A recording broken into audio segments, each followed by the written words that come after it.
지난 한 주에 성도님들 별일 없으셨죠? 저는 별일이 많았습니다. 지난 화요일 날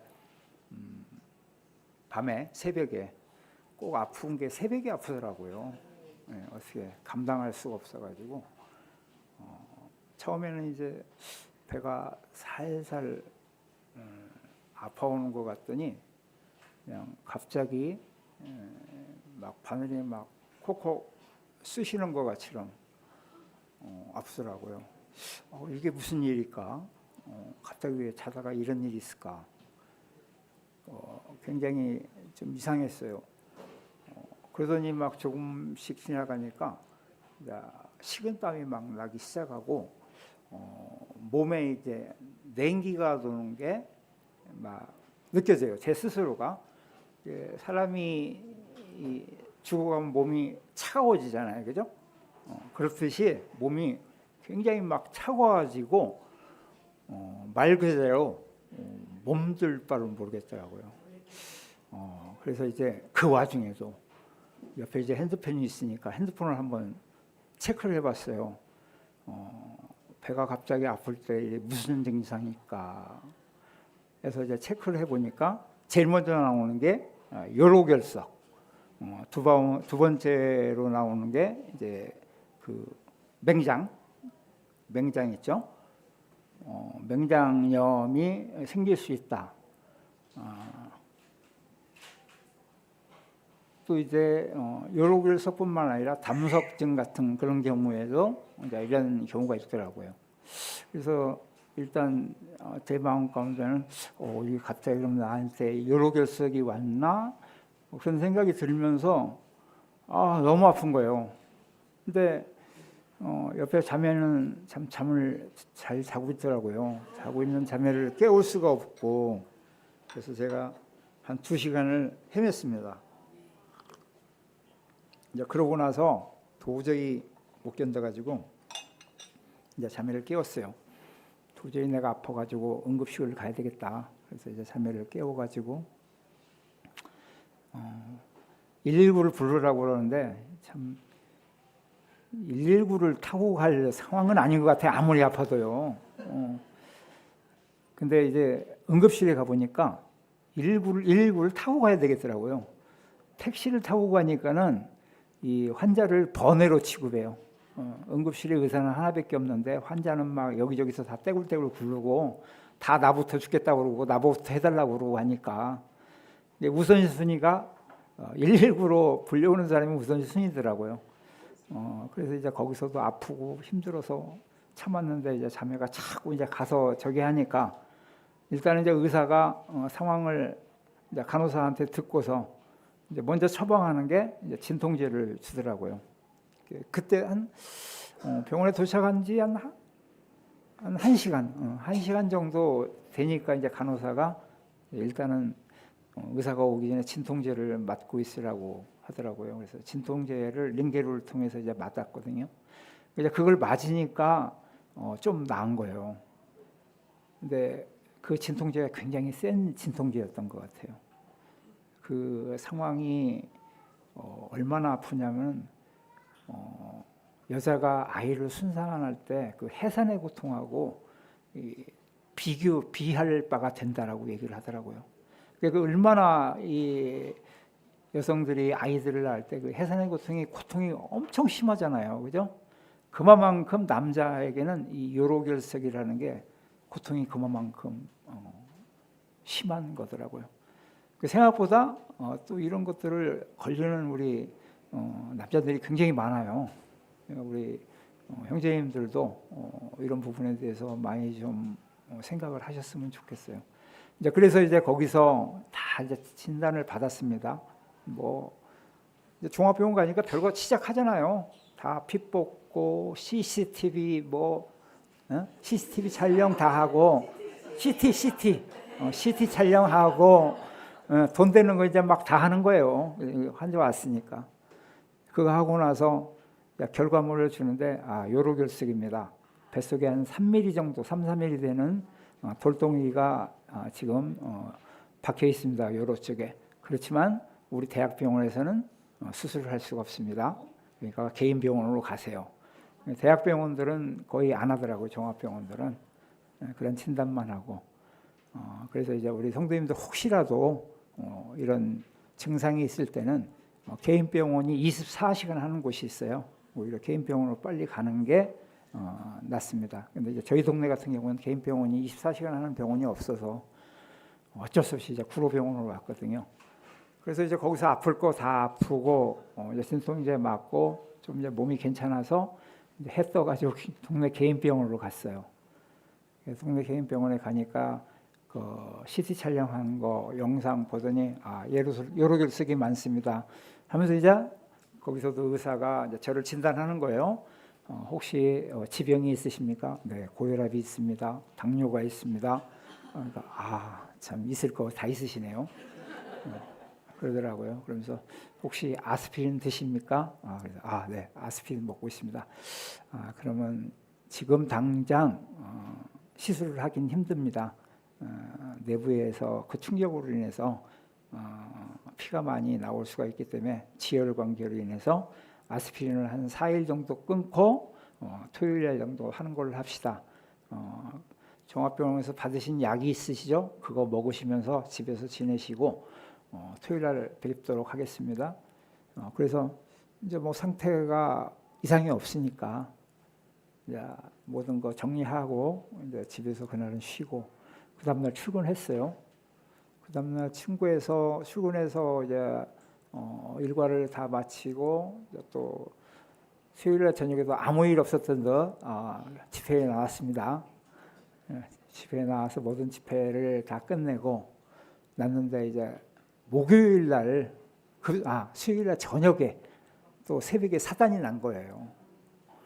갑자기 막 땡겨오는데 이제 첫날보다 더 아픈 거예요. 이것을 감당할 수 없어요. 새벽에 뭐 종합병원 갈 수도 없고 개원병원 문도 안 열었고 참아야 되는 거예요. 해 뜰 때까지. 그래서 이제 종합병원에서 준 그 진통제가 있어요. 좀 세더라고요. 세다고 이거는 혹시 통증이 좀 있을 때마다 하나씩 드시라고 해서 예배용으로 주신 게 있어가지고 이제 그 약을 하나를 먹었어요. 먹었는데 몸에는 거의 뭐 반응이 안 와요. 아픈 게. 그래서 1시간 있다가 또 하나를 먹었어요. 또 하나를 먹었는데도 반응이 전혀 안 와요. 이제 3개를 먹었습니다. 3개를 먹었더니 그 3개를 먹으면서 생각을 한 게 이 진통제가 굉장히 센 건데 이게 3개씩이나 먹었는데 왜 안 들을까? 그럼 나 첫날 병원에서 링겔으로 맞은 이 진통제는 뭘까? 했더니 그건 약간 이제 마약 성분이 있는 거라고 그러더라고요. 그러니까 굉장히 센 거죠. 세니까 이제 바로 듣고 그런 부분들이 있죠. 그래가지고 도저히 안 돼서 이제 병원에 아침에 해 떠서 갔습니다. 갔더니 의사 선생님이 도저히 참기가 힘드셨나요? 그러더라고요. 그래서 너무 참기가 힘들고 당장 오늘이라도 했으면 좋겠습니다. 뭐 치료를 제가 감당할 수 있으면 감당하겠습니다. 그랬더니 이제 의사 선생님이 그럼 초음파를 한번 해보자. 지금 상태가 어떤가? 초음파를 했는데 다행히 이게 이제 위치가 이동이 많이 돼가지고 요로 쪽에 이제 가깝게 왔어요. 그래서 의사가 하는 얘기가 지금 시술을 해도 괜찮을 것 같다. 해가지고서 이제 목요일 날 다시 이제 완전히 이제 시술을 했습니다. 시술을 하고 지금까지는 이제 별 탈이 없는데 아직까지 이 돌이 안 나오고 있어요. 돌이 나와야 되는데 하여튼 이 돌이 너무 잘 깨져서 그냥 무사히 다 나온 것인지 이제 수요일 날 가보면 알겠고요. 그런데 지금은 별 이상 없이 건강한 상태입니다. 그런 것을 보면서 참 몸속에 3mm밖에 안 되는 미세한 물질이 내 몸속에 있을 때 참 우리 인생들은 너무나 가냘프고 그런 것조차도 감당할 수 없는 참 그런 인생들인데 참 우리 주님께서는 그 십자가의 고통을 참 그렇게 감내하셨다는 것을 참 생각하니까 너무나 주님 앞에 참 송구스럽고 감사한 마음이 있습니다. 짧게 제 간증을 했고요. 오늘 이제 호세아 본문을 통해서 주님께서 주시는 교훈을 받아보도록 하겠습니다.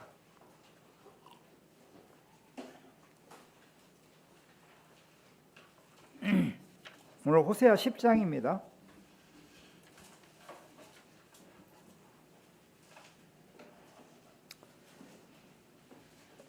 1265쪽 다 펴셨나요? 네. 1절부터 15절까지 교독하도록 하겠습니다. 제가 먼저 읽겠습니다. 이스라엘은 열매 맺는 무성한 포도나무라. 그 열매가 많을수록 재단을 많게 하며 그 땅이 번영할수록 주상을 아름답게 하도다. 그들이 그 마음을 품었으니 이제 더 기뻐할 것이다. 하나님이 그 재단을 지성히 들으시며 그 주상을 하시리라. 그들이 이제 이르기를 우리가 여호와를 두려워하지 아니하므로 우리에게 왕이 없거니와 왕이 우리를 위하여 무엇을 하리오 하리로다. 그들이 헛된 말을 흘리며 거짓 맹세로 언약을 세우니 그 재판이 바늘 땅에 돋는 독초 같으리로다. 사마리아 주민이 베다웬의 송아지로 말미암아 두려워할 것이라. 그 백성이 슬퍼하며 그것을 기뻐하던 제사장들도 슬퍼하리니 이는 그의 영광이 떠나감이며 그 송아지를 나스로 옮겨다가 예물로 야네 왕에게 드리리니 에브라임은 수치를 받을 것이요 이스라엘은 자기들의 계책을 부끄러워할 것이며 사마리아 왕은 물 위에 있는 거품과 같이 멸망할 것이며 이스라엘의 죄 곧 아연의 산당은 파괴되어 가시와 찔레가 그 제단에 날 것이니 그때 그들이 산다로 우리를 가리라 할 것이요 작은 산다가 우리 위에 무너지라 하리라. 이스라엘아 내가 기브아 시대로부터 범죄하더니 지금까지 죄를 짓는구나. 그러니 범죄한 자손들에 대한 전쟁이 어찌 기브아에서 일어나지 않겠느냐. 내가 원하는 때에 그들을 징계하리니 그들이 두 가지 죄에 걸릴 때에 만민이 모여서 그들을 치리라. 에브라임은 마치 길들인 암소 같아서 곡식 밟기를 좋아하나 내가 그의 아름다운 목에 멍에를 메우고 에브라임 위에 사람을 태우리니 유다가 밭을 갈고 야곱이 흙덩이를 깨트리리라. 너희가 자기를 내어 고기를 심고 이내를 거두고 너희 묵은 땅을 가져라. 지금이 곧 여호와를 찾을 때니 마침내 여호와께서 오사 공의를 비처럼 너희에게 내리시리라. 너희는 악을 밭가라 죄를 거두고 거짓 열매를 먹었나니 이는 내가 내 길과 내 용사의 많음을 의뢰함이었더라. 그러므로 너희 백성 중에 요란함이 일어나며 내 산성들이 다 무너지되 살만이 전쟁의 날에 베라벨을 부러뜨린 것 같이 될 것이라. 그때에 어머니와 자식이 함께 부서졌도다. 너희의 큰 악으로 말미암아 베델이 이같이 너희에게 행하리니 이스라엘 왕이 새벽에 정령 망하리로다.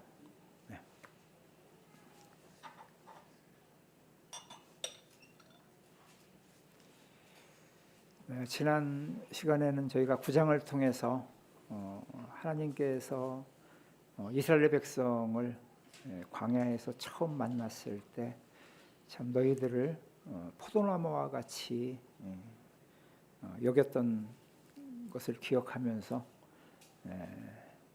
우리가 이제 주님을 처음 만났을 때 그 처음 사랑을 회복하자는 주제로 지난 9장을 통해서 교제를 나눈 것 같습니다.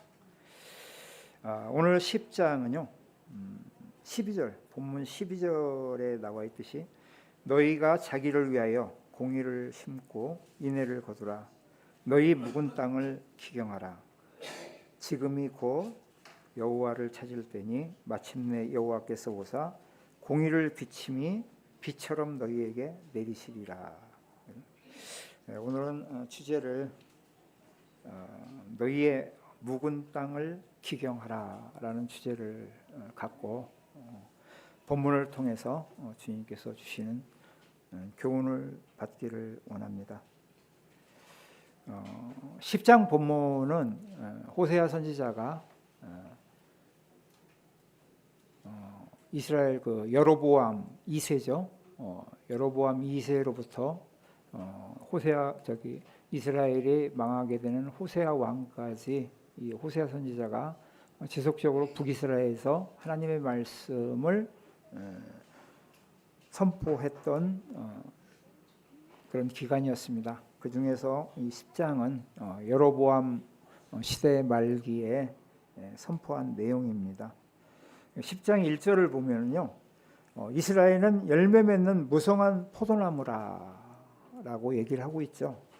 그래서 이스라엘이 열매 맺는 무성한 포도나무, 그러면서 그 열매가 많을수록 제단을 많게 하며 그 땅이 번영할수록 주상을 아름답게 하도다라고 얘기를 하고 있습니다.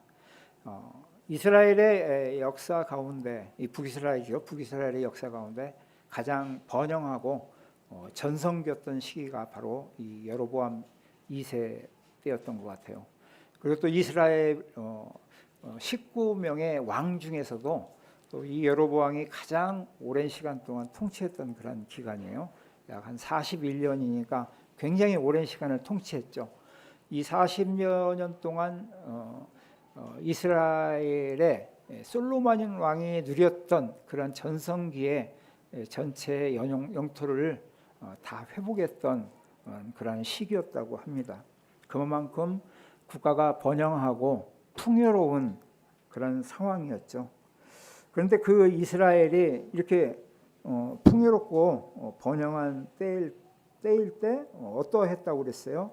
그 열매가 많을수록 제단이 많아지며 또 그 땅에 번영할수록 주상을 아름답게 하도다. 하나님께서 이스라엘 백성들을 광야에서 이끄시고 이 가나안 땅으로 인도하셨을 때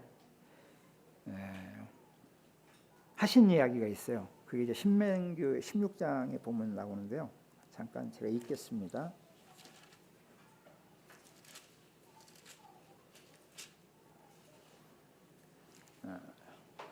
신명기 16장 21절 22절 내용은 내 하나님 여호와를 위하여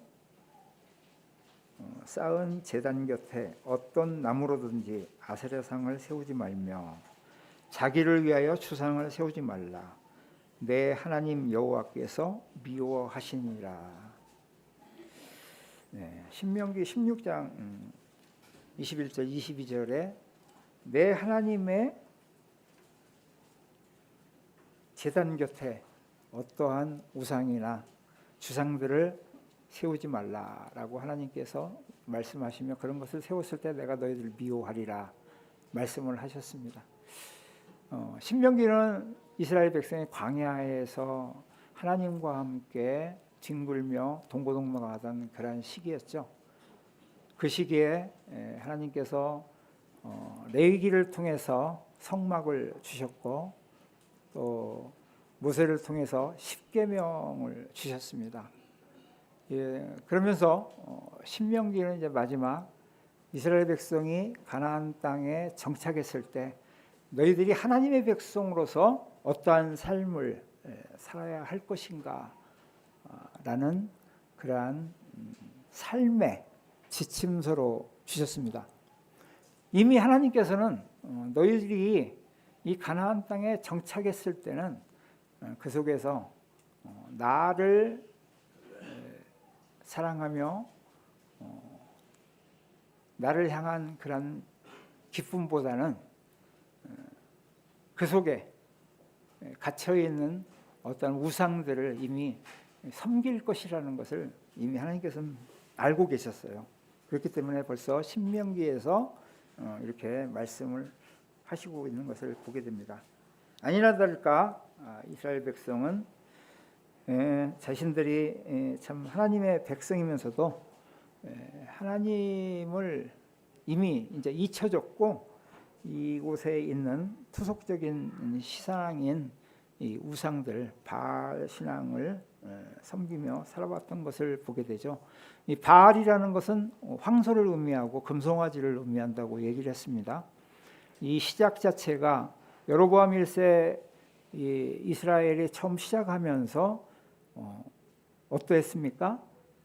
베델과 단에 금송아지를 세우고 여로보암 왕이 예루살렘에 예배를 드리지 못하게 하는 그러한 것들을 설정을 하면서 자신의 왕권을 유지하기 위한 그러한 조치를 취한 것을 우리는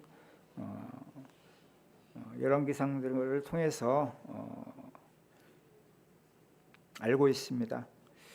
이렇듯 이스라엘이 자신들의 이 풍요로운 삶과 이 영화로운 번영 속에서 하나님을 뒤로 하고 자신들의 이 가나안 땅의 토속적인 바알 신을 향해서 주상을 더욱더 많이 세우고 또 그런 것들을 갖다가 점진적으로 더 키웠다는 것에 대해서 하나님께서 굉장히 분노하심을 보게 됩니다. 그러면서 2절에 그들이 두 마음을 품었으니 이제 벌을 받을 것이라 하나님이 그 제단을 쳐서 깨트리시리니 그 주상을 허시리로다. 하나님께서 이제 그러한 꼴들을 보면서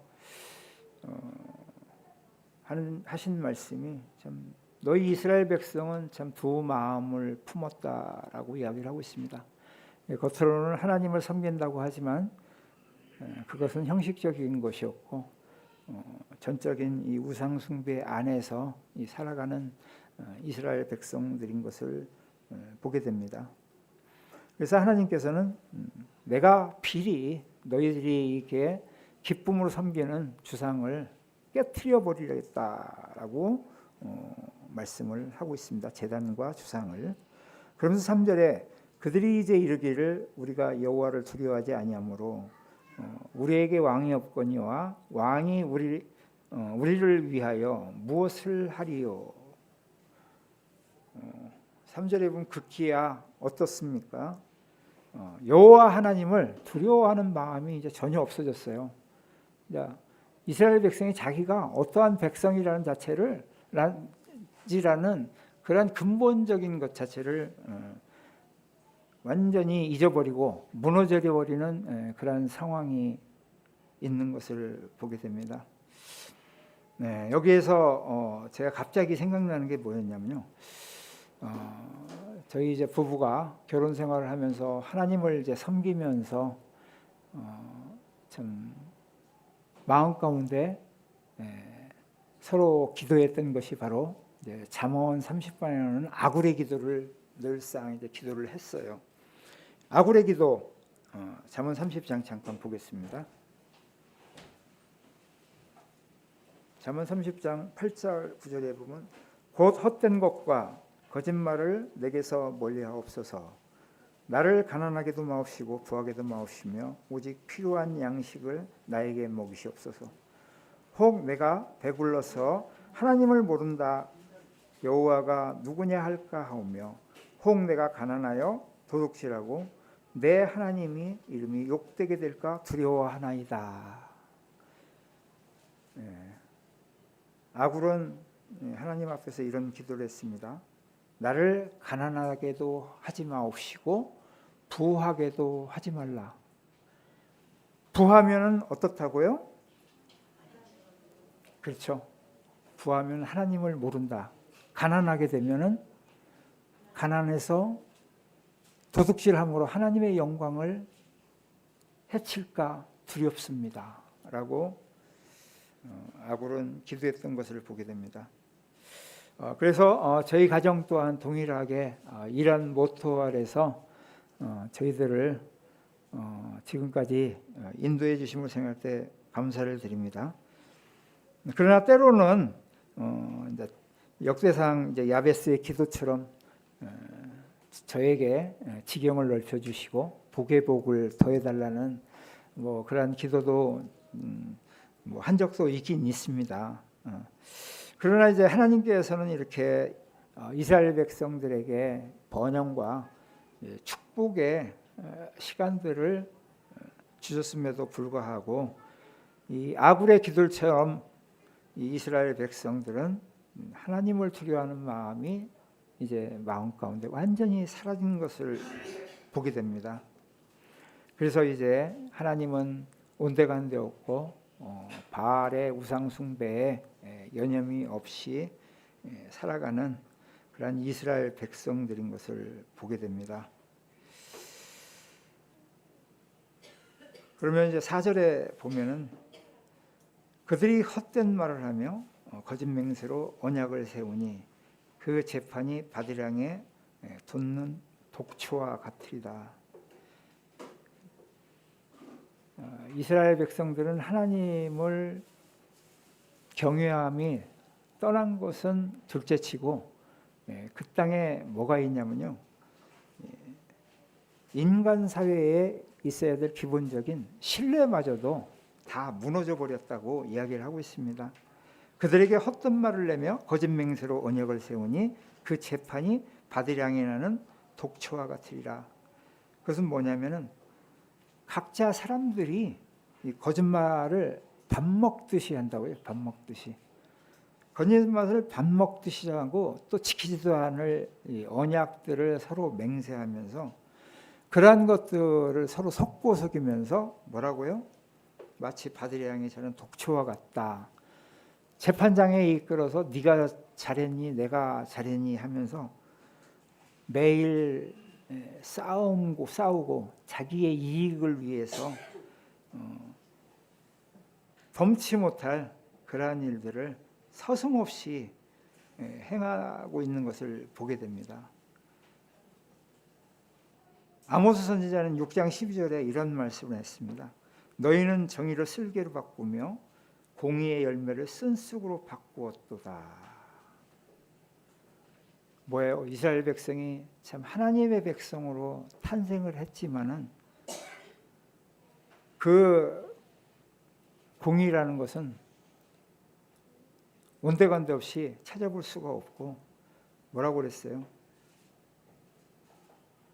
정의를 쓸개로 바꾸어서 공의의 열매를 쓴쑥으로 바꾸었다라고 이야기를 하고 있습니다. 이만큼 혼탁하고 어떤 사회가 하나님 안에서 질서가 있는 그러한 사회가 아니었던 것을 보게 됩니다. 그랬을 때 현재 우리가 살고 있는 현재는 어떨까요? 우리 현재도 굉장히 지금 기하급수적으로 대한민국이 참 발전을 했습니다. 그죠? 우리 연로하신 성도님들은 참 그 가난하고 배고팠던 그런 시절부터 참 내가 죽을 때까지 과연 이러한 발전된 나라를 볼 수 있겠냐라는 그런 마음이 있었을까요? 없었을 거예요 아마. 그래도 그냥 배 안 곪고 먹고 살면 감사하다라고 생각했는데 지금은 어떤가요? 우주를 향하고 내 옆에 AI가 이제 같이 옆에서 그 AI가 모든 것을 공급해주는 그러한 시기에 참 우리가 살아가고 있습니다.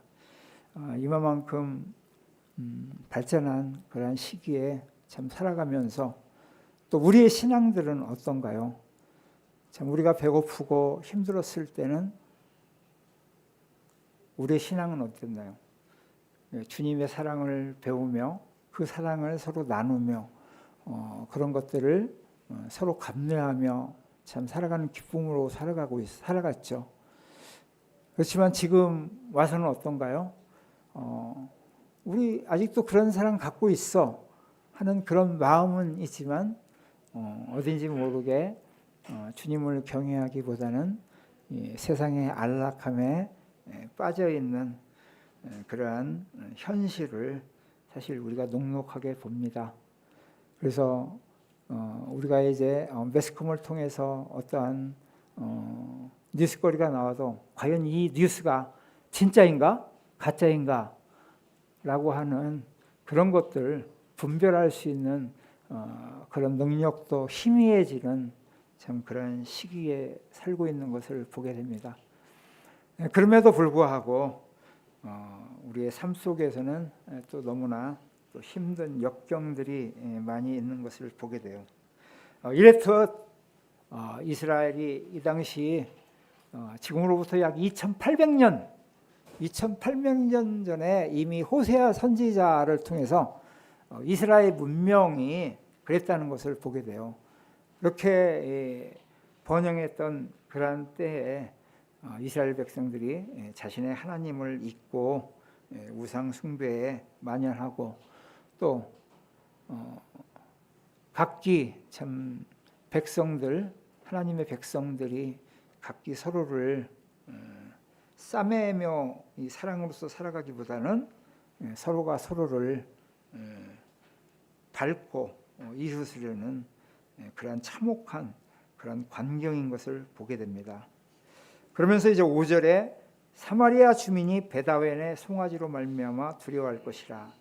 그 백성이 슬퍼하며 그것을 기뻐하던 제사장들로 슬퍼하리니 이는 그의 영광이 떠나감이라. 사마리아 주민이 베다웬의 송아지로 말미암아 두려워할 것이다라는 말씀은 이스라엘이 이제 베델과 단에 여로보암 왕을 통해서 금송아지를 세웠죠, 그죠? 우상 숭배. 바로 이제 베데웬이 바로 이제 이 베델을 말하고 있는 것을 보게 됩니다. 동일한 장소예요. 근데 이제 왜 베데웬이라 하냐면 이제 하나님의 집이었던 이 베델이 이스라엘의 왕을 통해서 금송아지를 세우고 죄악의 집으로 만들어졌다라는 의미에서 베다웬이라는 그런 이름이 쓰여진 것을 보게 돼요. 그러면서 그 백성들이 슬퍼하며 그것을 기뻐하던 제사장들도 슬퍼하리라. 그 영광이 떠난다. 이것은 무엇을 이야기하냐면은 그 금송아지와 우상을 섬기며 살았던 제사장들이 그걸로 인해서 녹을 먹고 기쁨으로 살았거든요. 백성들이 와서 제단에 모든 열매와 물질들과 또 금전을 저기하면서 복받기를 원했던 것들이죠. 근데 그러한 것들을 이제 금송아지를 다 하나님께서 쓸어버리겠다고 말씀을 하고 있습니다. 그렇기 때문에 백성들과 그 제사장들은 그것들로 인한 영광이 이제 떠나갈 수밖에 없다라고 이야기를 하고 있는 것을 보고 있어요. 6절에 그 송아지는 아수르로 옮겨다가 예물로 야레방에게 드리리니 에브라임은 수치를 받을 것이요 이스라엘은 자기들의 계책을 부끄러워할 것이다. 이스라엘 백성들이 자신들이 섬겼던 이 우상들이 결국에는 어떻냐면은 이 아수르로 옮겨서 이 야레방의 전리품으로 전락하는 그러한 물질밖에 안 된다는 것을 이야기를 하게 됩니다. 이것은 말하냐면 너희들은 결국은 하나님을 통해서 망하게 될 것이다. 그리고 포로로서 아수르로 끌려갈 것이라는 것을 이야기를 하고 있습니다. 후반절에 이 내용이 다시 한번 반복됩니다. 그러면서 이제 7절에 사마리아 왕은 물 위에 있는 거품같이 멸망할 것이며 라고 이야기를 하고 있죠. 물론 이스라엘은 솔로몬 왕의 참 하나님 앞에 잘못된 것으로 인해서 하나님께서 이스라엘을 유다와 이스라엘로 두 개로 나누셨습니다. 그렇지만 본질적으로 하나님께서는 이스라엘 백성들을 하나님 앞에 세우시기 위해서 이 두 나라로 나눴지 우상을 만연하게 섬기라고 나눈 것이 아니었습니다. 그렇지만 이 사마리아 왕들은 어떠했습니까? 처음부터 끝까지 거의 인본주의적이고 우상 안에서 그 삶을 영위했던 것을 보게 돼요. 실질적으로 이스라엘의 약 300여 년의 그 역사 가운데 하나님을 제대로 섬긴 적이 한 번도 없음을 보게 됩니다. 그럼에도 불구하고 하나님께서는 이 많은 선지자를 통해서 너희들이 다시금 하나님 앞으로 돌아설 것을 지속적으로 선지자를 통해서 말씀을 하셨음을 보게 됩니다.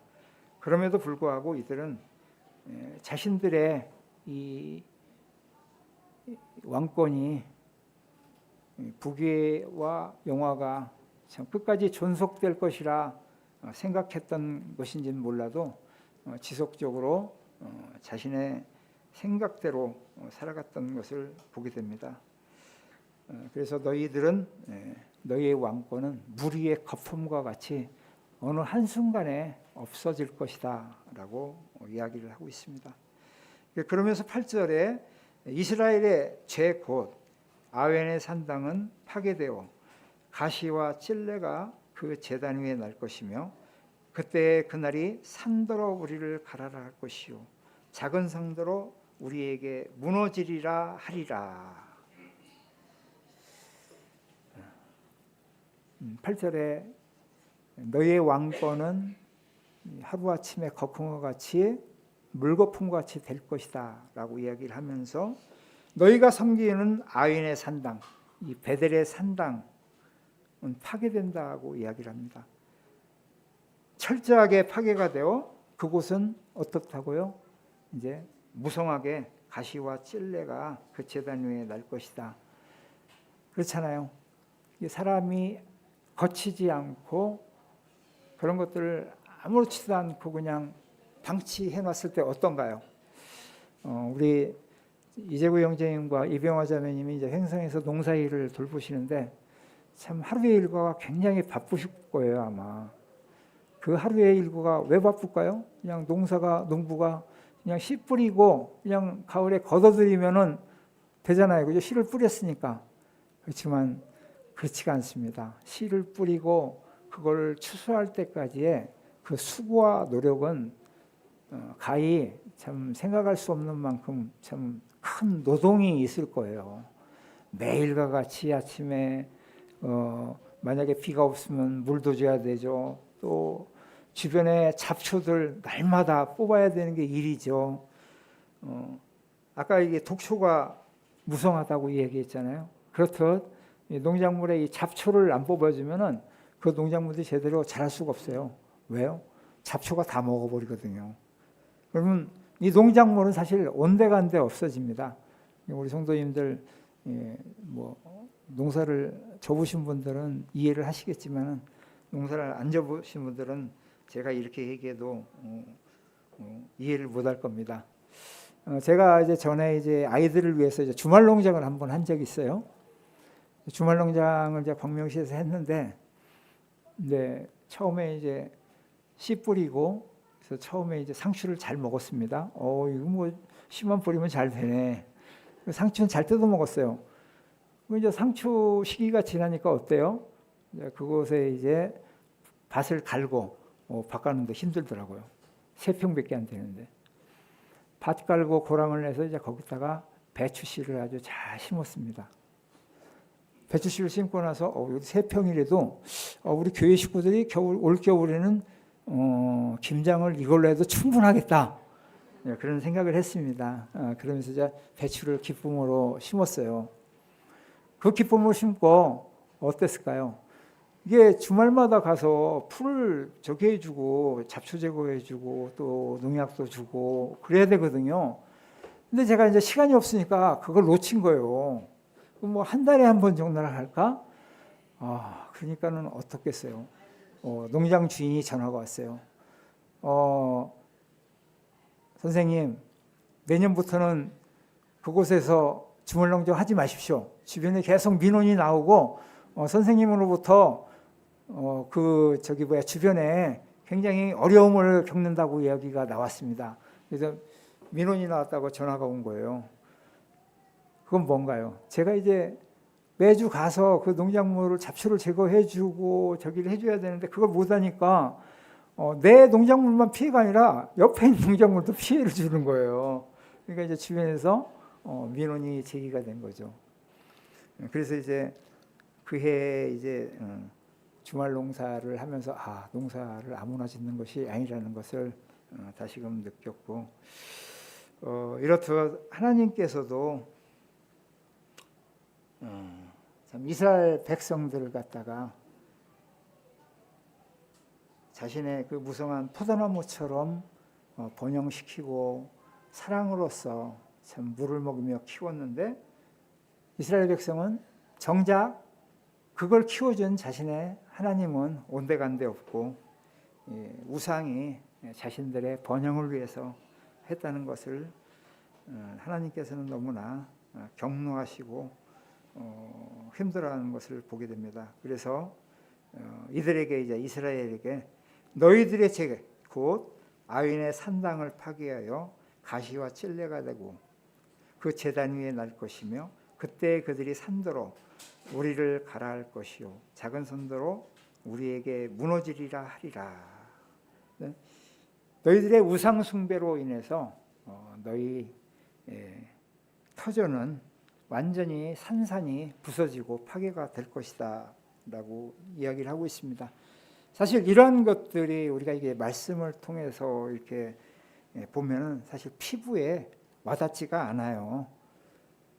그렇지만 하나님께서는 이미 2800년 전에 이 호세아 선지자를 통해서 이미 이 말씀을 했고 또 이스라엘이 이 이후에 불과 40년 후에 이러한 일이 발생한 것을 우리가 말씀을 통해서 배우게 됩니다.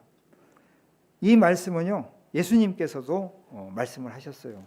누가복음 23장에 보면요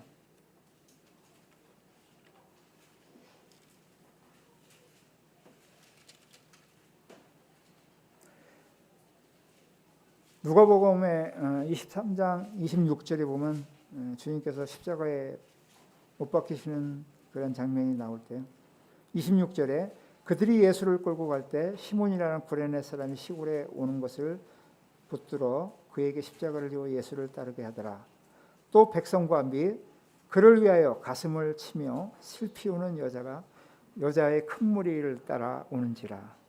예수께서 돌이켜 그들을 향하여 이르시되 예루살렘의 딸들아 나를 위하여 울지 말고 너희와 너희 자녀들을 위하여 울라. 보라 날이 이르면 사람이 말하기를 잉태하지 못하는 이와 해산하지 못할 배와 먹이지 못할 젖이 복이 있다 하리라. 30절 그때 사람들이 산들에 대하여 우리를 위하여 무너지리라 하며 작은 산들에 대하여 우리를 덮으리라 할 것이다. 주님께서 십자가에 못 박히시러 가시는 그런 장면들을 보면서 예루살렘의 딸들이 슬피 우는 장면들을 주님께서 목벽하시며 그들에게서 하신 말씀입니다. 너희들이 지금 내가 십자가에 못 박히는 거에 슬퍼하지 말아라. 이것이 슬픈 것이 아니라 너희가 왜 내가 이 땅에 와서 십자가에 못 박혀 죽어야만 하는가를 알지 못했을 때는 어떻게 됐냐고요. 여기 29절에 보면은 잉태하지 못하는 이와 해산하지 못하는 배와 먹이지 못한 젖이 복이 있다. 뭐라고 그랬어요? 뱃속에서 태어나지 못하는 그런 생명이 오히려 더 복이 있다라고 이야기했습니다.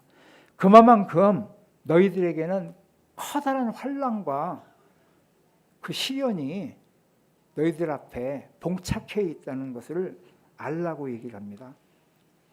그래서 바로 그때 그들이 산도로 우리를 가라 할 것이요 작은 산도 우리를 무너지라 할 것이라. 그러한 고난과 슬픔을 우리가 감내하기보다는 오히려 그냥 우리를 덮어버리십시오. 한순간에 그러한 고통을 받지 않게 하는 그러한 울부짐이 있을 것이다 라고 이야기를 하고 있는 것을 보게 됩니다. 그러면서 9절에 보면은요 이스라엘아 내가 기브아 시대로부터 범죄하더니 지금까지 죄를 짓는구나. 그러니 범죄한 자손들에 대한 전쟁이 어찌 기브아에서 일어나지 않겠느냐. 10절에 내가 원하는 때 그들을 징계하리니 그들이 두 가지 죄를 걸릴 때에 만민이 모여서 그들을 치리라. 이스라엘은 사사기 시대, 기브아 시대, 우리가 구장에서 지난 시간에 기브아 시대에서 무수한 사건이 일어났는가를 알아봤습니다.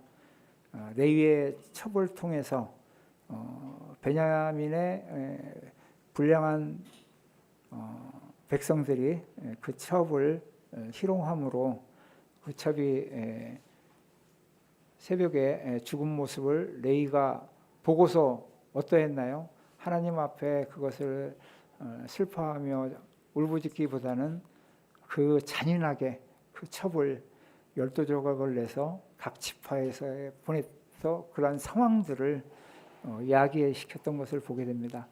그래서 이스라엘 10지파와 베냐민 지파의 전쟁이 일어납니다.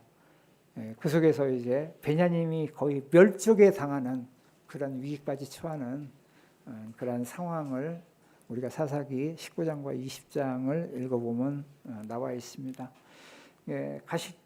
자신의 하나님의 백성들끼리 서로 물고 뜯고 죽이는 이러한 광경이 너희들이 기브아 때부터 지금까지 행한다고 하나님께서 이야기를 하고 있습니다. 그러면서 10절에 내가 원하는 때 너희들을 징계하리니 그들이 두 가지 죄가 걸릴 때 만민이 모여서 그들을 치리라. 그래서 우리 두 가지 죄악이라는 거 에레미야서 2장 13절에 보면 있죠. 내 백성아 두 가지 죄악을 행하였으니 곧 생수의 근원이 된 나를 버린 것과 스스로 웅덩이를 판 것인데 그것은 물을 저축지 못한 터진 웅덩이라. 그래서 하나님께서는 너희들이 두 가지 죄악이라고 얘기했죠. 첫 번째가 뭐예요? 생수의 근원이 되는 나를 버렸다는 것. 그리고 두 번째는 스스로 웅덩이를 파서 물을 저축지 못한 터진 웅덩이를 가졌다. 그것은 뭔가요?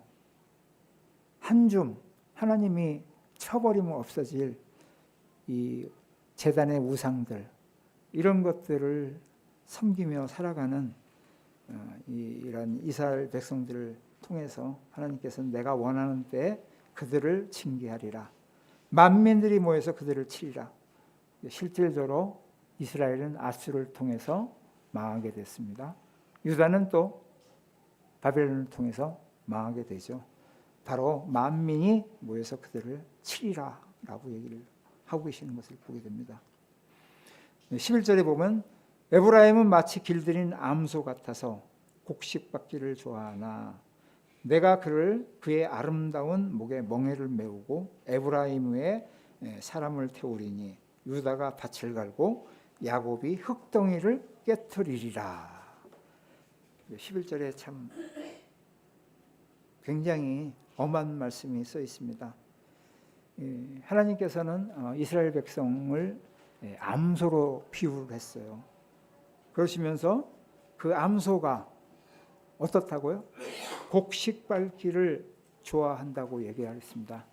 암소가 가장 편한 것은 곡식을 밟고 그 곡식 밟은 그런 풀들을 갖다가 먹으면서 평화롭게 사는 것이 암소의 가장 큰 행복입니다. 근데 어떻다고요? 그런 아름다운 것들은 이제 뒤로 하고 너에게 목에 멍에를 메우고 에브라임은 그 위에 사람을 태우리니 유다가 밭을 갈고 야곱이 흙덩이를 깨트리리라. 이게 소에게 가장 큰 일이 뭔가요? 그것은 뒤에 명예를 메고 밭을 가는 일, 흙무더기를 부시면서 밭을 가는 일이 소에게는 굉장히 힘든 일이에요. 그게. 근데 이제 너희들은 그와 같이 앞으로 고난과 시련밖에 없는 그런 삶이다. 근데 멍에를 메고 밭 가는 것만도 힘든데 그 위에 사람도 태운다고 그랬잖아요. 그죠? 그 사람이 뭘까요? 이방인에 쫓겨가서 그곳에서 이방인으로서 살아가니까는 그곳에 백성 아닌, 그렇죠? 타향살이를 하면서 고통의 나날을 보내야 될 것이다 라는 것을 11절에서 말씀을 하고 있습니다. 그러면서 이제 12절에 본문의 주제인 12절에 보면은 너희가 자기를 위하여 공의를 심고 인애를 거두라. 너희 묵은 땅을 기경하라. 지금이 곧 여호와를 찾을 때니. 지금이 곧 여호와를 찾을 때라고 이야기를 하면서 하나님께서는 이제는 우리 이스라엘 백성들에게 하나님의 공의를 이제는 심고 그 공의를 통한 인애를 거둬라. 너희의 묵은 땅을 기경하라고 하십니다. 그랬을 때 마침내 여호와께서 오사 그 공의를 비처럼 너희에게 내리시리라 라고 말씀을 하고 있습니다. 이스라엘 백성이 이미 그 마음이 너무나 강팍해져 있고 그 마음 가운데 하나님이라는 존재 자체를 완전히 묻혀져가는 그런 삶 가운데 있는 것을 보게 됩니다. 거의 물론 이제 이 시대에도 하나님의 제사장들, 하나님의 선지자들이 하나님의 말씀을 지속적으로 호세아 선지처럼 선포를 했어요. 그렇지만 그런 것들은 늘 아랑곳하지 않고 자기의 이 피부에 와닿는 그러한 일들을 행했던 것을 보게 되죠. 자신의 그 호의호식과 자신의 영달 그런 것들이 최후에는 어떻게 해야 되겠습니까? 바로 13절에 나와 있듯이 너희의 악을 밭가라 죄를 거두며 거짓 열매를 먹으니 이는 내가 그 길과 내 용사와 내 마음이 의뢰하였습니다. 너희는 하나님의 공의로서 인애를 거두는 것이 아니라 너희들은 악으로서 밭을 갈아서 죄를 거두고 결국은 그 거짓 열매를 거둘 것이다. 이는 내가 내 길과 내 용사와 만원과 의뢰하여 있습니다. 이방 나라로부터 너희들은 침탈을 당할 것이다. 하나님께서 계속 경고를 했어요. 그런데 이스라엘 백성은 우리는 훌륭한 전쟁터의 용사들과 많은 그들을 물리칠 수 있는 힘이 있다라는 하나의 자신감에 있었던 것을 보게 되죠. 우리 스스로가 땅을 겸비하고 그렇기 때문에 어떠한 외적이 적군들이 침범해 올지라도 그런 것을 다 막아낼 수 있는 자신이 있다라는 생각을 하고 있었던 거예요. 그러니까 하나님께서는 너희들은 그런 걸로 인해서 결국에는 거짓 열매를 거둘 것이다 라고 이야기를 하고 있습니다. 호세아 선지자는 너희 묵은 땅을 이제는 기경하라. 이제는 그때가 바로 지금이다. 지금 돌아서지 않으면은 너희는 끝날에 결국에는 지금 내가 이 하나님의 말씀을 선포한 것과 같이 망할 수밖에 없고 처절한 삶에 처할 수밖에 없다라고 호세아 선지자를 통해서 하나님께서 계속 경고하는 모습을 보고 있습니다. 결국에는 이제 14절에 보면 너희가 큰 죄악으로 말미암아 베델이 이같이 너희에게 행하리니 이스라엘 왕이 새벽에 정령 망하리라. 15절이군요. 14절 그러므로 백성 중에 요란함이 일어나며 내 산성들이 다 무너지되 살만이 전쟁의 날에 베다벨을 무너뜨린 것 같이 될 것이라. 그때 어머니와 자식이 함께 무너졌도다. 15절 너희의 큰 죄악으로 말미암아 베델이 이같이 너희에게 행하리니 이스라엘 왕이 새벽에 정령 망하리로다. 14절에 보면은 내 산성이 무너지되 살만의 전쟁의 날이라고 했습니다. 살만의 전쟁의 날 베다벨, 베다벨은 베델, 이스라엘을 총칭한다고 보면 될 것 같아요. 베다벨이 무너질 것이게 될 것이고 그때 어머니와 자식이 함께 무너져 너희들이 모든 백성들이 다 한 번에 처참히 침몰될 것이다 라는 것을 이야기를 하고 있습니다. 이게 실질적으로 열왕기하 17장에 보면 나와 있습니다. 열왕기하 17장을 잠깐 보겠습니다.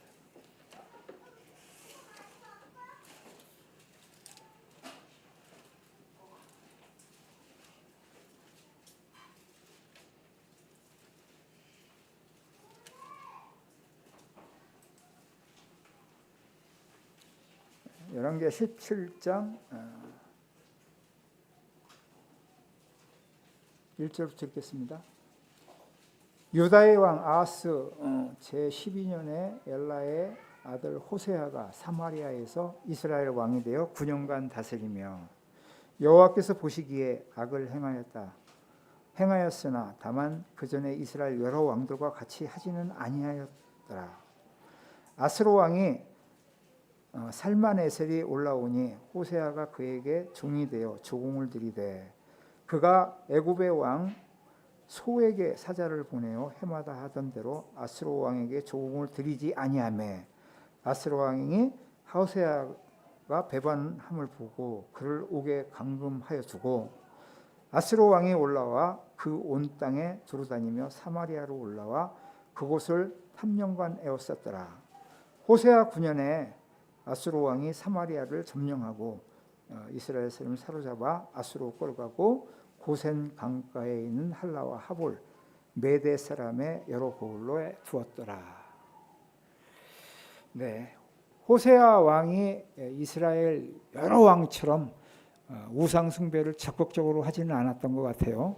그래도 강한 혹 가다가 그래도 하나님을 섬기는 그런 모양새도 보였던 것 같습니다. 그렇지만 동일하게 호세아도 하나님이 보시기에 악한 왕이었던 것을 보게 됩니다. 근데 이제 아수르가 이미 이 이스라엘에 쳐들어와 가지고 이미 이곳에 점령을 했어요. 그래서 이제 호세아가 항복을 거의 하는 시점에서 이제 우리가 당신을 왕의 나라로 섬기며 조공을 바치겠다. 그 약속을 하고 조공을 바쳤습니다. 그런데 조공을 바치고 이제 3년도 채 안 돼서 어떻게 했어요? 그 조공을 끊고 이제 호세아가 아수르로부터 좀 벗어나고자 어떻게 했습니까? 애굽의 이제 소 왕에게 간청을 한 거죠. 그에게 이제 조공을 바치면서 나에게 좀 힘을 빌려달라. 그러한 상황을 아수르 왕이 감지를 했습니다. 그러니까 어떻게 했습니까? 아수르 왕이 이제 군인들을 이끌고 이 사마리아 성에 올라와서 이들을 3년 동안 에워쌌다는 것은 결국은 치열한 전투가 있었겠죠. 3년 동안 전투를 해서 결국에는 어땠습니까? 이 이스라엘을 함락을 시켰던 것을 보게 돼요. 14절에 호세아 14절에 나왔듯이 이미 호세아 선지자를 통해서 살만이라는 왕을 통해서 너희들은 멸망할 것이다 라고까지 전쟁의 날에 멸망할 것이라고까지 이미 선포를 하시는 이런 놀라운 예언의 말씀을 했던 것을 보게 돼요. 이렇듯 호세아 선지자는 자신이 준 하나님의 사명을 이스라엘을 통해서 계속 회개할 것을 촉구하고 그들이 참 하나님의 백성으로서 하나님을 섬기기를 원했던 것을 보게 되죠. 그렇지만 이스라엘 백성들은 어떻습니까? 그런 것들은 무시하고 자신들의 앞에 있는 그 즐거움, 이 세상 속의 즐거움, 또 세상 속의 풍요, 그런 것들을 즐기면서 살았던 것을 보게 됩니다. 호세아 10장을 통해서 호세아 선지자가 지금 너희가 공의를 심고 인애를 거둘 때이니 너희는 이제 묵었던 마음, 묵었던 땅을 기경하라고 하십니다. 성도님들, 우리가 하나님을 섬기면서 늘 나는 하나님을 잘 섬기고 좀 하나님의 뜻대로 산다고 생각을 할 수가 있습니다. 이것은 하나의 하나님 안에서 또 착각일 수 있는 그런 부분들이 있습니다. 우리들 또한 이 이스라엘 백성들처럼 내가 하나님을 섬기고 있지만 내 마음속에는 두 마음을 가진 자라고 하는 그 하나님의 놀라운 심판이 있지 않을까 하는 그런 생각을 해봅니다. 과연 내가 그리스도인으로서 진정 하나님의 백성으로서 하나님을 온전히 섬기며 살아가고 있는가? 아니면 하나님과 세상과 같이 둘을 견주면서 두 마음을 품고 살아가는 인생인가를 다시금 저희들에게 직시해 주는 그런 본문의 말씀이 아닌가 생각해 봅니다. 오늘 호세아서 10장을 통해서 주님께서 주시는 말씀처럼 참 너희 마음 가운데 참 두 마음을 품고 있는가를 다시금 생각하게 하시고, 혹시라도 너희 마음이 묵은 땅에 있으면 그 묵은 땅을 즉시로 기경할 수 있는 그러한 마음을 주심을 생각하게 됩니다. 그러므로서 우리가 하나님 나라에 갈 때까지 참 신앙인으로서 하나님께서 기뻐하시는 그러한 즐거운 신앙생활을 하는 그러한 성도님들이 되기를 바라봅니다. 네, 이것으로서 마치고 기도하겠습니다.